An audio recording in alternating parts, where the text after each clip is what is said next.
as with the Rooster Reporter, this rooster has flown the coop.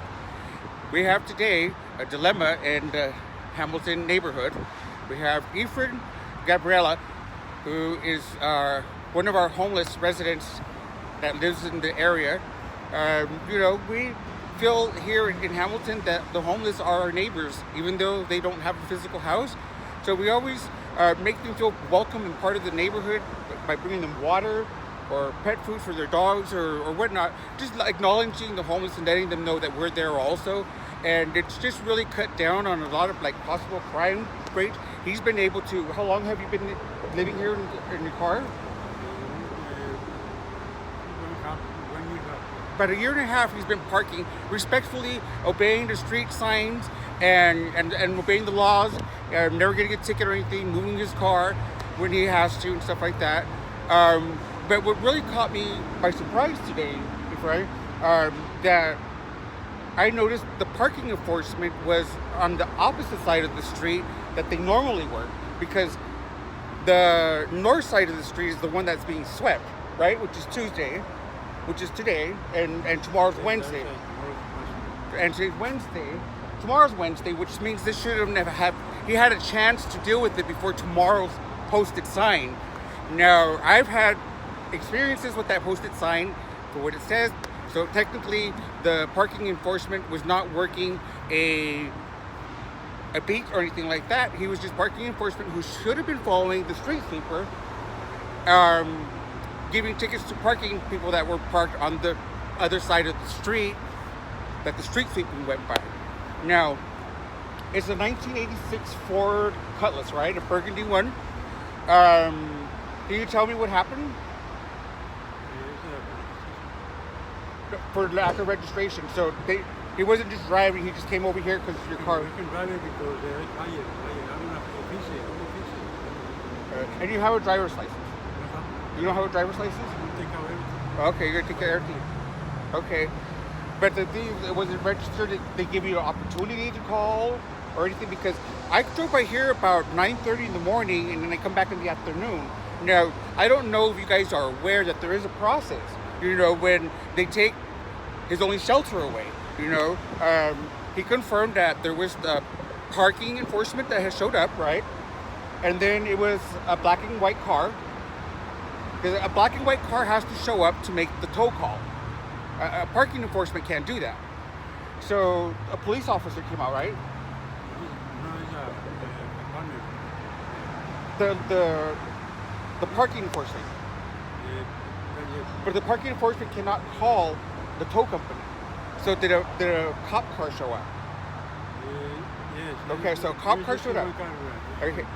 So the cop car has to give you a citation for the lack of registration because you weren't breaking the law of parking on the correct side of the street. Now the cop did that. Now what the cop was supposed to do, leaving the man with no shelter, obviously who's in distress, with all his personal belongings here on the curb. And Efren does have family, but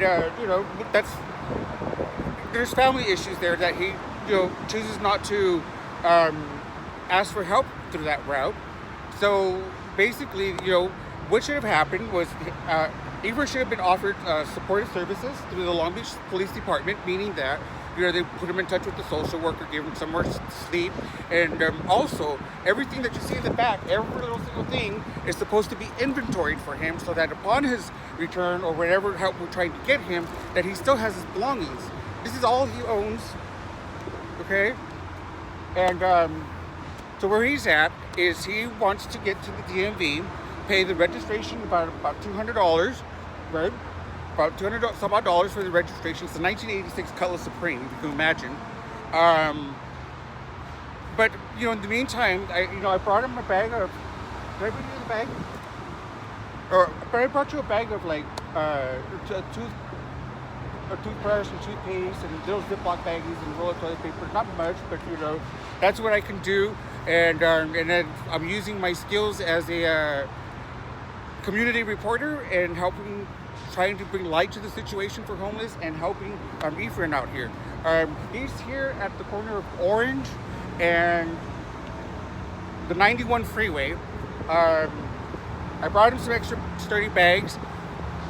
I don't know how to help him, but he has interest of going. Do you have a way to pay for it, or your registration and all that? Yes, I'm going to take care of it. So he has a way to take care of it. He just wasn't given an opportunity to take care of it, right?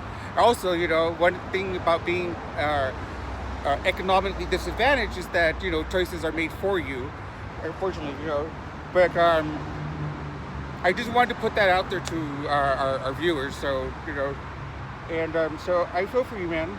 I will bring you some water and some food like I always have, and hopefully, do you feel safe tonight?